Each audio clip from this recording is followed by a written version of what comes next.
Hi students, welcome back to my channel. This is part 2 of chapter 34 Execution, Suspension, Remission and Commutation of Sentences. हम already cover कर चुके हैं execution, differences between pardon, commutation, remission, suspension, respite. Okay? And फिर हमने इसमें cover किया कि basically हम चैप्टर 34 में क्या क्या पढ़ने वाले हैं उसका हमने एक फ्लो चार्ट बनाया and then we covered 453 to section 460. We already did that, we have covered it. Next जो हम पढ़ने वाले हैं वो है part C, levy of fine. जब फाइन इम्पोज किया जाता है, जब आपको सेंटेंस में फाइन देना पड़ता है, तब क्या होगा, उसको कैसे एग्जीक्यूट किया जाएगा, उसको कैसे पालन अमल किया जाएगा. So let's start with section 461. When an offender has been sentenced to pay a fine but no such payment has been made, the court passing the sentence may take action for the recovery of the fine in either or both of the following ways, that is to say it may. अब ये बोल रहा है कि जब offender को sentence दिया गया, सज़ा सुनाई गई पैसे पे करने के लिए, हो सकता है उसे इम्प्रिजनमेंट के साथ सज़ा सुनाई गई हो या फिर उसे खाली सज़ा सुनाई गई हो, फ़ाइन ओनली. ठीक है, पर अगर दोनों ही केस में फ़ाइन है तो क्या होगा, फ़ाइन है और उस व्यक्ति ने, उस पर्सन ने पेमेंट नहीं किया उस फ़ाइन का. The court passing the sentence may take action for the recovery के लिए, उसकी भरपाई के लिए कोर्ट एक्शंस ले सकता है दो तरीक़ों से. एक तो हो सकता है वो एक वारंट इशू करेगा for the levy of amount by attachment और sale of any movable property belonging to the offender, या फिर वो वारंट इशू करेगा कलेक्टर ऑफ द डिस्ट्रिक्ट को. किस लिए, authorising him to release the amount as arrears of land revenue from movable और immovable और both of the defaulter.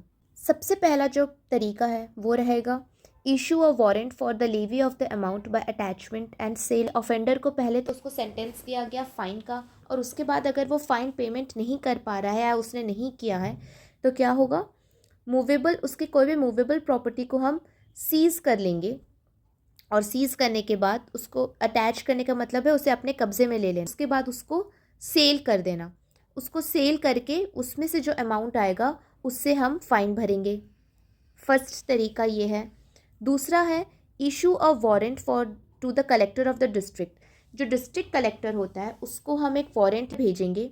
Warrant में वो सारे प्रोसीजर्स, वो सारे इन्फॉर्मेशन, वो सारी ऑर्डर होती हैं कि ओवरऑल कलेक्टर को करना क्या है, और उसे ऑथराइज़ करेंगे, यानी कि उसे एक अधिकार देंगे कि आप अमाउंट कलेक्ट कर सकते हो उस डिफ़ॉल्टर से. किस तरीके से, किस रूप में, arrears of the land revenue के रूप में. Arrears of the land revenue का मतलब होता है बकाया भूमि राजस्व. फॉर एग्जाम्पल, राम नाम का एक व्यक्ति है जिसे क्रिमिनल कन्विक्शन में फ़ाइन इम्पोज किया गया है. फ़ाइन इम्पोज्ड, कितने का फ़ाइन, सपोज ऑफ 50,000, बट वो पेमेंट नहीं कर पाया. अब कोर्ट एक्शन ले सकता है रिकवरी करने के लिए दो तरीक़ों से, ए एंड बी. दो तरीके क्या हैं, दोनों ही तरीक़ों में सबसे पहले आप याद रखिए वो एक वारंट इशू कर रहा है. क्या करने के लिए, उसके पूरे ही प्रॉपर्टी को, मूवेबल प्रॉपर्टी को अटैच करने के लिए. अटैच मतलब सीज़ कर लेना और अपने कंट्रोल में ले लेना, उसको ज़ब्त कर लेना और उस प्रॉपर्टी को सेल करके इस 50,000 की भरपाई करना. पहला तरीका ये हो गया. दूसरा तरीका है वारंट इशू करना कलेक्टर को, कलेक्टर ऑफ द डिस्ट्रिक्ट को. अब भाई कलेक्टर को क्यों हमने वारंट इशू किया, कलेक्टर का काम क्या होता है, टू कलेक्ट लैंड रेवेन्यू. जो भी भूमि राजस्व होता है, जो लैंड रेवेन्यू होता है, वो कलेक्टर कलेक्ट करता है और सरकार को देता है. तो हमने क्या किया, हमने कलेक्टर को ही ये अथॉरिटी दे दी, कलेक्टर को ही ये रिस्पॉन्सिबिलिटी दे दी कि आपका काम है कि आप उस अमाउंट को रिलीज़ करें. किस तरीके से, जैसे कि आप लैंड रेवेन्यू को रिलीज़ करते हैं, जैसे आप लोगों से लैंड रेवेन्यू जिस तरीके से लेते हैं, उसके लिए आपको नोटिस जारी करना पड़ता है या जो भी एक्शंस लेने पड़ते हैं, जो भी आपके तरीके हैं, उसी प्रकार आप उस व्यक्ति से लैंड रेवेन्यू के फॉर्म में क्या लें, वो अमाउंट लें जो कि उसे देना था फाइन के तौर पे। I hope I am clear. तो ये दोनों तरीके हैं वारंट इशू करके आप कर सकते हैं, लेकिन इसमें एक प्रोवाइज़ो है। प्रोवाइज़ो ये है कि हमने ऑलरेडी पढ़ा हुआ है सेक्शन 24 ऑफ BNSS। सेक्शन 24 किस बारे में बात करता है? Default of payment of fine. तो क्या होगा अगर आप पेमेंट नहीं कर पा रहे हैं फाइन का, आप पैसे नहीं दे पा रहे हैं, तो आपको उसके बदले कारावास हो सकती है। अगर ऐसा कोई सेंटेंस ऑलरेडी उस व्यक्ति को मिल चुका है तो फिर उस केस में ये वारंट इशू वाली चीज़ नहीं होगी। ऑब्वियसली कॉमन सेंस की बात है, जब उसको ऑलरेडी पेमेंट नहीं देने की वजह से उसके खिलाफ कारावास की सज़ा दी जा चुकी है, तो फिर अब उस पेमेंट की रिकवरी के लिए आप क्यों ज़बरदस्ती उसका कोई भी प्रॉपर्टी अटैच करके उसको बेच दोगे, या फिर कलेक्टर को बोलोगे कि लैंड रेवेन्यू लेकर उससे लैंड रेवेन्यू की तरीके से उससे पैसे कलेक्ट कर ले। लेकिन फिर भी किसी किसी केसेस में आप ये चीज़ कर सकते हैं। कौन से केसेस में? जब आपके पास कोई स्पेशल रीज़न हो, या फिर वो जो पेमेंट है, वो जो फ़ाइन इम्पोज किया गया है, वो कंपेंसेशन के लिए इम्पोज किया गया हो अंडर 395। तो इस केस में भी आप क्या कर सकते हैं? दोनों चीज़ें कर सकते हैं। वारंट भी इशू कर सकते हैं और इम्प्रिजनमेंट भी उसे दे सकते हैं। I hope subsection 1 of 461 is clear to all of you. Now, subsection 2. The state government may make rules regulating the manner in which warrants under clause A of subsection 1 are to be executed and for the summary determination of any claims made by any person other than the offender in respect of any property attached in execution of such warrant. Basically वह कह रहा है कि किस manner में होगा warrant issue, इसको कौन डिसाइड करेगा? State government. Subsection 3, where the court issues a warrant to the collector under clause B of subsection 1। यहाँ पे बोल रहा है अगर सेक्शन 1 के क्लॉज A में वारंट इशू हो रहा है तो उसमें सब स्टेट गवर्नमेंट रूल्स किस मैनर में होगा, उसके रूल्स वो रेगुलेट करेगा। लेकिन अगर B में हो रहा है, B में क्या था? हमने कलेक्टर को वारंट इशू किया था। The collector shall realise the amount in accordance with the law relating to recovery of arrears of land revenue as if such warrant were a certificate issued under such law. जैसे कि उसे land revenue को collect करने का certificate मिला हो, उस प्रकार से उस वारंट को देखा जाएगा। क्लियर? लेकिन इसमें प्रोवाइजो जो है वो ये है कि कोई भी वारंट उसके अरेस्ट या डिटेंशन के लिए नहीं इशू किया जाएगा। क्लियर? नाउ जो नेक्स्ट इम्पॉर्टेंट सेक्शन है that is 464 which talks about suspension of execution of sentence of imprisonment. अब देखो, ये एक ऐसे सिचुएशन की बात करता है जहाँ पर एक पर्सन को फाइन ओनली दिया गया हो, तभी साथ ही साथ ये बोल दिया जाएगा कि अगर इसने ये फाइन नहीं भरा तो उसको हम X डेज के लिए उसको इम्प्रिजनमेंट होगी। अब इसका एक एग्जाम्पल लेते हैं हम लोग। राम को फाइन कन्विक्शन हुआ, यानी कि उससे सज़ा दी गई, उसे सेंटेंस सुनाई दिया गया फाइन का ऑफ ₹15,000। इसके साथ ही उसे ये बोला गया कि अगर वो ये 15,000 ना दे पाए तो वहाँ पर उसे 2 months का इम्प्रिजनमेंट होगा। ये वो सिचुएशन है जिसके बारे में सबसेक्शन 1 में बात हुई है। अब अगर ये फाइन ना दे पाए तो the court may order that the fine shall be payable either in full on or before a date not more than 30 days from the date of the order, or in 2 or 3 installments of which the first shall be payable on or before a date not more than 30 days from the date of the order and the other and or others at an interval or at intervals as the case may be or of not more than 30 days। देखिए, ये confusing लग रहा होगा, इसको मैं clearly समझाती हूँ। उसको 15,000 पेमेंट के लिए फ़ाइन बोला गया। अब उससे बोला गया कि आप 10 जनवरी को पेमेंट करेंगे फर्स्ट इंस्टॉलमेंट, तो फर्स्ट इंस्टॉलमेंट होगा ₹5,000। उसको फिर बोला गया नेक्स्ट जो रहेगा उसे आप 10 फरवरी को करेंगे। अब जो नेक्स्ट इंस्टॉलमेंट होगा उसे आप 10 मार्च को करेंगे। First instalment, second instalment and third instalment का जो मैंने इंटरवल यानी कि बीच का जो समय दौरान रखा है, बीच का जो समय गैप है, ड्यूरेशन, वो कितने का है? Of 30 days. क्यों? क्योंकि यहाँ पे लिखा है कि आप इंटरवल्स में भी उनसे पैसे ले सकते हैं, लेकिन उसमें नॉट मोर देन 30 डेज से ज़्यादा का इंटरवल नहीं होना चाहिए। क्लियर? क्लॉज बी में लिखा है suspend the execution of the sentence of imprisonment and release the offender on the execution by the offender of a bond or bail bond as the court thinks fit, conditioned for his appearance before the court on the date or dates on or before which payment of the fine or installments thereof as the case may be is to be made, and if the amount of the fine or of any installment as the case may be is not released on or before the latest date on which it is payable under the order, the court may direct the sentence of imprisonment to be carried into execution at once। यहाँ पे वो बोल रहा है कि अब आपने क्योंकि ये तय कर लिया इंस्टॉलमेंट 1 इस दिन रहेगा, इंस्टॉलमेंट 2 इस दिन रहेगा, इंस्टॉलमेंट 3 इस दिन रहेगा, और इसी दौरान आप उनको क्या करा सकते हैं? बेल पे रिलीज़ कर सकते हैं, किसी बॉन्ड पे या फिर बेल बॉन्ड पे। क्लियर?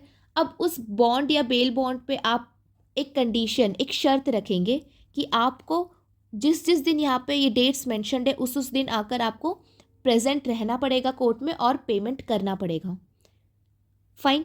अब अगर आप इसमें पेमेंट करने में फेल होते हैं, आप नहीं कर पाते हैं पेमेंट, यहाँ जो मैंने शुरू में लिखा हुआ था कि जजमेंट के साथ आपको ये भी बता दिया गया है कि 2 मंथ्स का इम्प्रिजनमेंट होगा अगर आप 15,000 ना दे पाए तो तुरंत ये 2 मंथ्स का इम्प्रिजनमेंट को क्या किया जाएगा? एग्जीक्यूट कराया जा सकता है बाय द कोर्ट, एक ही बार में, at once. Clear? Now subsection 2 क्या बोलता है?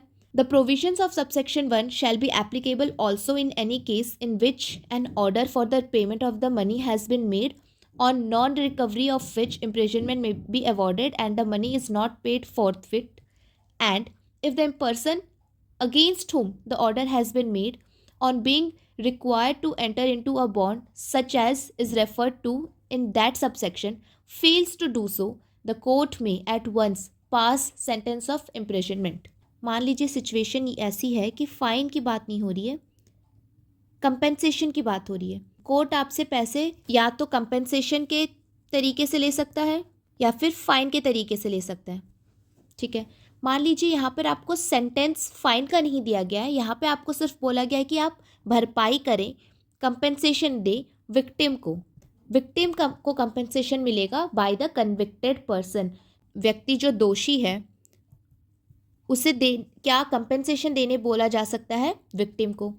अब अगर इसमें भी कंपेंसेशन में भी आप क्या दे रहे हैं? पैसे ही तो दे रहे हैं, मनी दे रहे हैं। अब अगर ये पैसे देने के लिए भी आपको एक टाइम दे दिया गया है कि इतने दिनों के अंदर आप पैसे दीजिए, अब अगर आप अभी भी पैसे नहीं दे पा रहे हैं, उसके बदले भी तुरंत आपको इम्प्रिजनमेंट मिल सकती है, जो कि आपको जजमेंट के दौरान बताई गई हो। ये पूरा केस उसी सिचुएशन पे एप्लीकेबल है जब आपको कितने पैसे देने हैं वो तो बताया ही गया है, साथ ही साथ अगर आप पैसे नहीं दे पाए तो आपको कितने साल की सज़ा हो सकती है वो भी बताया गया है। मैं दोबारा एक बार सबसेक्शन 2 समझा देती हूँ। देखिए, सबसे पहले तो ये कि कोर्ट आपसे पैसे ले सकती है 2 चीज़ों में, एक तो फाइन में या फिर कंपेंसेशन में।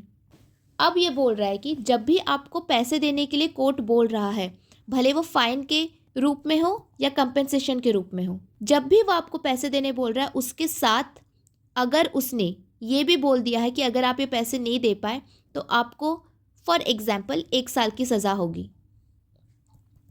यहाँ पर उसने ये भी बता दिया है कि आपको कितने साल की सज़ा होगी अगर आप ये पैसे नहीं दे पाए। अब वो फाइन के रूप में भी पैसे हो सकते हैं, कंपेंसेशन के रूप में भी पैसे हो सकते हैं।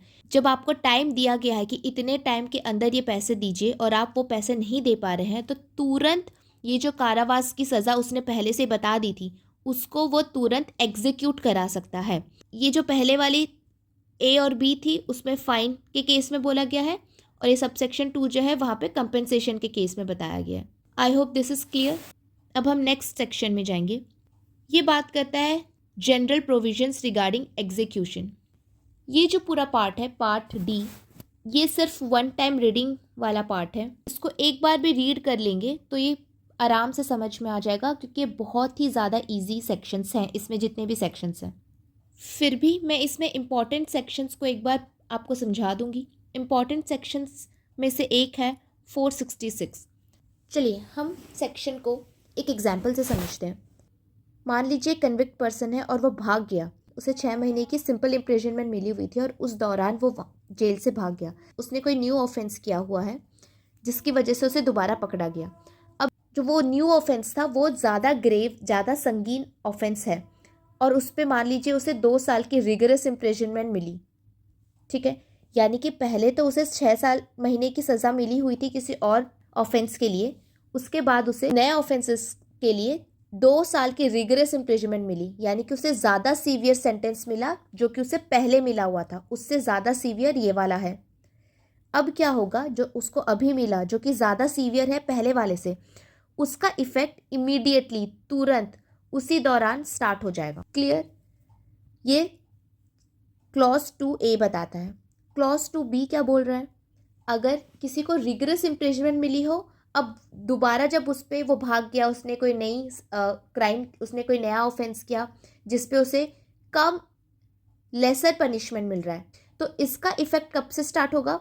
जब ये पूरा 3 इयर्स कंप्लीट हो जाए। फॉर एग्जाम्पल, उसे 3 इयर्स का रिगरस इम्प्रिजनमेंट मिला था, वो भाग गया तो 1 साल और बचा हुआ था। अब जब उसे दोबारा किसी और अपराध के लिए पकड़ा गया, लेकिन जो नया अपराध है वो ज़्यादा संगीन नहीं है, तो उसे सिर्फ 6 महीने की ही सिंपल इम्प्रिजनमेंट हुई। अभी जो 6 महीने का सिंपल इम्प्रिजनमेंट है वो कब से लागू होगा?